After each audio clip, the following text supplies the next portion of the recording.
Nazim Miro Khan में मज़दूरनि जे आलमी दिहाड़े ते पहुरियां ताईं मज़दूरनि रैली कढी आहे।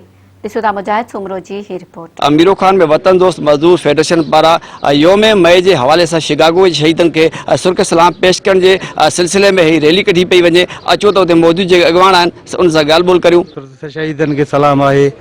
मजदूरी वही आम थी वही है, मजदूरी नथी थे। 500 रुपया है, गे खंड चावल लूण हर शे महंगी थी वही है। जन पंहिंजी मजदूरनि जे हक़नि जे हासिलात लाइ लाज़वाल कुर्बानियूं पेश कयूं। अॼु उन्हनि खे असां सुर्ख सलाम पेश करण लाइ ही ॾियारो मल्हाए रहिया आहियूं। ऐं असां हिते गवर्नमेंट खे गुज़ारिश कंदासीं त महांगाई ऐं बेरोज़गारी जेका वधी वई आहे उन जे लाइ मजदूरनि खे को रिलीफ ॾिनो वञे। परी मया शिकागो जे शहीदन के सुर्ख सलाम पेश था कयूं। असां इन हवाले सां जेके असांजूं मीटिंगूं थियूं, मरकज़ जो फ़ैसिलो ऐं सूबाई फ़ैसिलो त असां उते जलसा जुलूस वॾा लॉकडाउन जे करे बंदि थिया विया।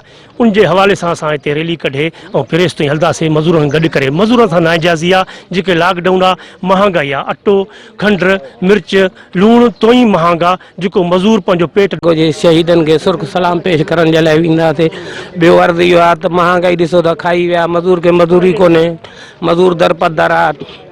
केतिरा ई असांजे इदारे में सहूलियत आहिनि पर हुकूमत असांखे काई बि ॾियण लाइ तयारु न।